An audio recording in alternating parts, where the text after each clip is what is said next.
My name is Monaila Hudi, so I'm going to have a rough discussion of what .NET is today. I'm going to discuss its three components, CLR, CTS, and CLS. So now to start our discussion, let's start with what is .NET and answer the question.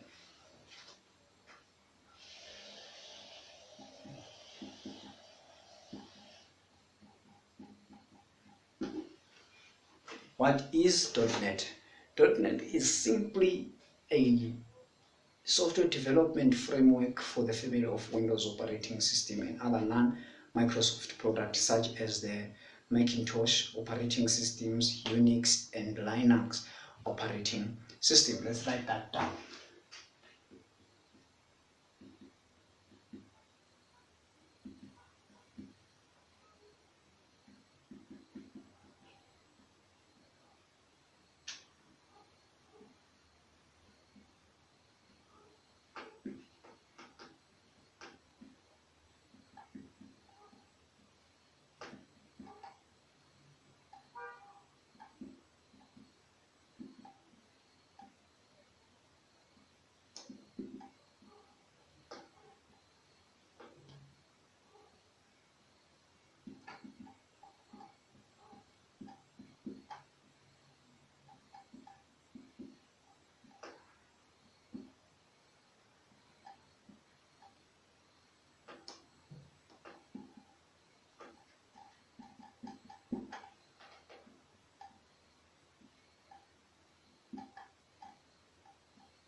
This is the basic official definition of what .NET is: a software development framework for developing applications for these mentioned operating system. There could be other operating systems which support the framework, but these ones are the ones that are on my investigation found that they are supporting the .NET framework. What Microsoft was trying to achieve when they developed this framework was the unification of application in both the platform to which the applications will be running and the programming languages in which these applications are developed. So what they did is they developed a .NET for these operating systems as well, in addition to their own operating system, Windows. Now, if you write an application targeting this framework, basically your code or your application will run on Mac OS, Linux, or Unix, provided that the computer in which you will be running that application would be having the framework installed in it. So traditionally, that was not possible. When you have to develop an application, you have to target an operating system to which you want your applications to run. If you choose to write applications for Windows, you'll write applications for Windows. If you choose to write applications for Mac OS, you'll write application for Mac OS. So Microsoft was trying to bring unification amongst these operating system, and therefore they developed this operating system. Now you do not have to choose which operating system you write applications. You just write an application targeting this framework, and then your application will run in this operating system as well. So the framework is divided or is composed of three components: the runtime component and the set of rules in which the class library designers, programming language designers, and compiler developers have to adhere to in order for their code base to be compatible with the framework. So let's start with the first component of .NET, which is the runtime.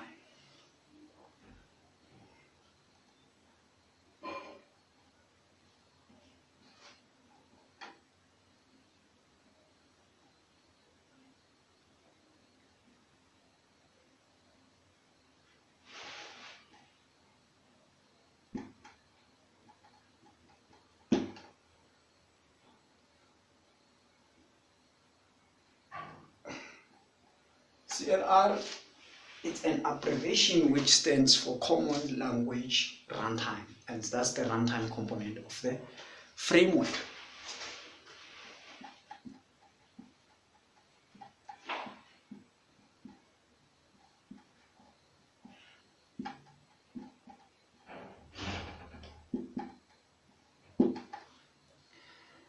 So anything that your application will be doing will be relying on this component of .NET to do that. Maybe if you are writing a calculator applications, the additions, divisions, subtractions and additions that your application will be doing, they will be making use of this component to perform those tasks.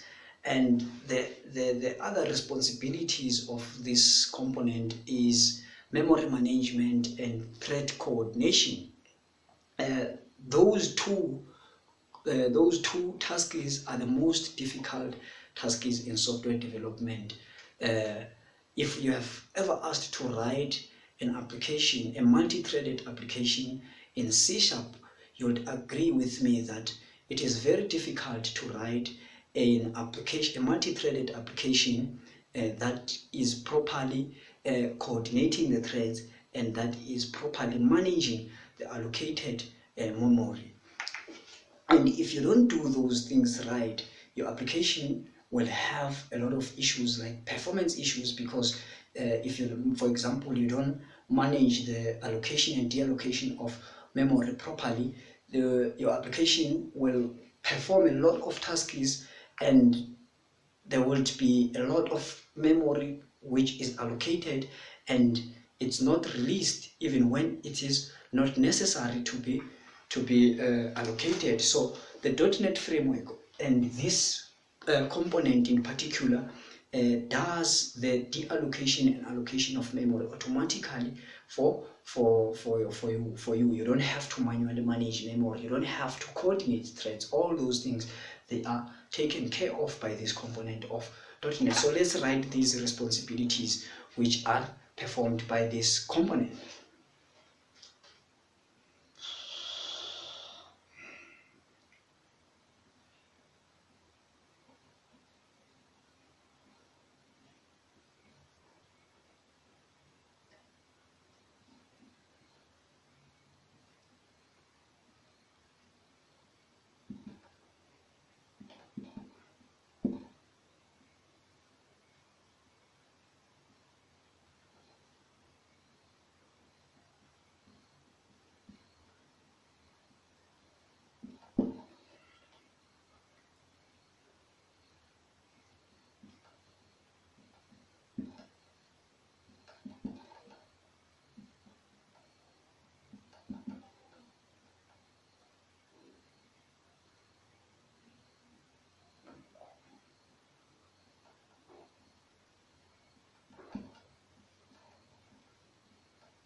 These roles or responsibilities are not the only responsibilities for the CLR component. There are quite a lot of responsibilities taken care of by the CLR, but these ones, I think they are enough to get the idea of what exactly is the job of this component. You can do your own research, and as we will go on, we will show you how the CLR takes care of all of this practically in a code. For now, we just want to go through these components, all of them, and that brings us to the second component of .NET, and that's the CTS, which is Common Type Specification. These are a set of rules.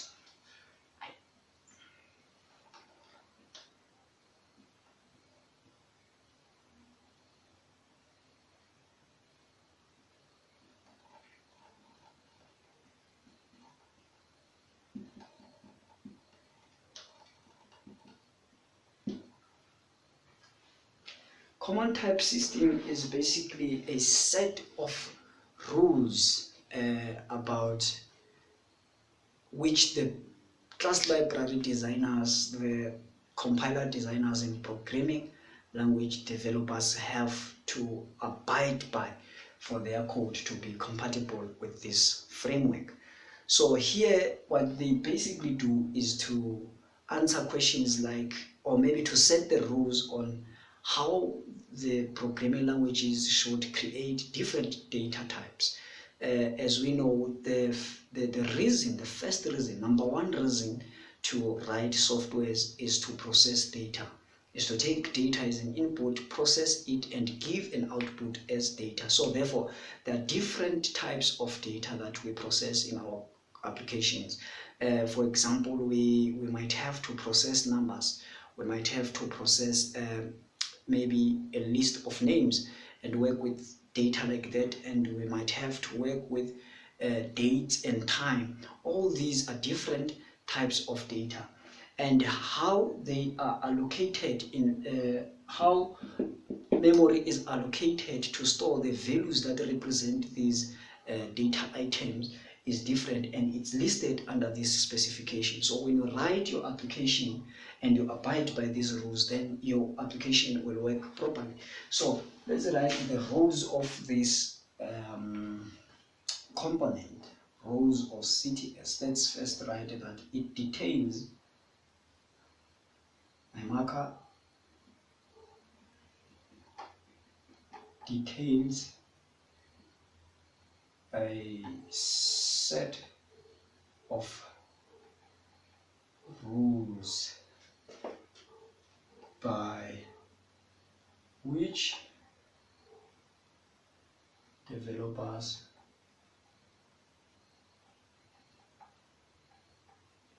have to abide for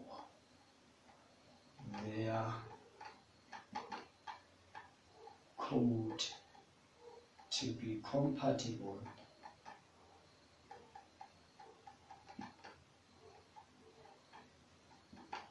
with the framework or platform. Framework, platform is the same thing. So these are basically set of rules by which developers have to follow when they develop their applications. And the rules of this component are, let's write it here, rules. We don't even need to write these rules here. I don't think we do. So here we answer questions like how to create different types of data, how to create different types of data. We answer that question. Under these rules, we answer that question. We also answer a question like how to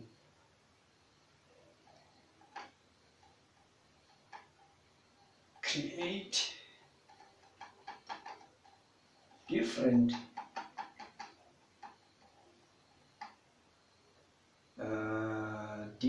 programming constructs.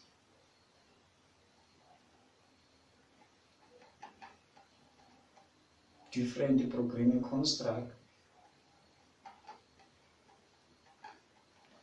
such as delegates,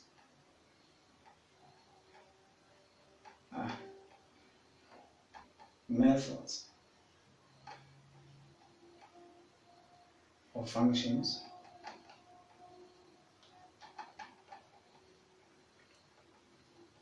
delegates, methods, or functions. So in this specification, we answer these questions. And here is what I want you to remember. There are different types of programming languages which are .NET aware, such as Visual Basic, C#, F#, C++, and Perl. These are not the only programming .NET Aware programming languages. There's quite a lot of them. I read an article which said there was about 70 plus .NET Aware programming languages, but I will list these ones. So these programming languages, they support different programming constructs. For example, they support functions, method, delegates. So how to do these things? When they were designed, they were designed so that they abide by these rules, the CTS rules. Meaning whatever they do it based on these rules. They don't just do their own thing there. When they designed these programming languages, they were looking at these set of rules, meaning they were told within this specification how they should create the data types which they support and how they should create methods, functions, something like that. The programming languages, like the syntax of the programming languages may be different, but under the hood, when the compiler compiles the source code for these programming languages, what they basically do is to ensure that they create the data types which are in the CTS specification. And what other thing that I want you to notice is that programming languages have support some features which are common amongst these .NET Aware programming languages. They also support features which are unique to each programming languages. So all these features are basically listed here, unique and common. They are basically listed under this specification. So let's discuss the third component of .NET to make this thing even more clear and to explain how code integration amongst these programming languages happens. Because the third component, I think we should wipe out something like this one. Let's wipe out this one to get the space to write the third component. The third component of .NET is CLS. My marker is running out. I don't know if the problem is on my marker. It's the CLS, Common Language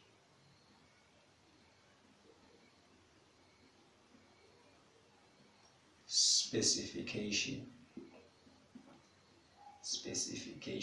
Common language specification is a subset of CTS. It is a subset of CTS. So we have basically a set of rules which we call CTS, and then we also have a subset of those rules which we call CLS. So what happens is that since .NET supports or can be targeted by different programming languages, as I have mentioned, these programming have some features which are common amongst them. They also have some features which are which can be unique to each programming languages. So the CTS lists all the rules about how to create these programming constructs, whether they are features which are common amongst the programming languages or features which are unique to a programming language. So the CTS lists just everything. But if the CLS, on the other hand, only focuses on the programming constructs, or their programming constructs which are common amongst the programming languages, and it excludes the rules on the programming constructs which are unique to a programming languages. I say the difference between these ones is that CTS has rules about how to create different programming constructs, be it these different programming constructs are unique to a specific language or they are common amongst the .NET Aware programming languages. But it's basically a set of rules that list all the rules how to create those programming constructs, common and unique to a programming language. CLS, it's a list of, or it's a set of rules which only focuses on the programming constructs which are common amongst the programming languages, and it excludes everything that is unique to a programming language. So when you write your code to abide by the CTS rules, you are not guaranteed that someone who's writing his code in a different language in which you are writing your code will be able to use the class types that are inside the code. Maybe let's say you are developing a class library, so someone who's writing his code in a different language than the one you are using to create your class types will not be able to use your class types.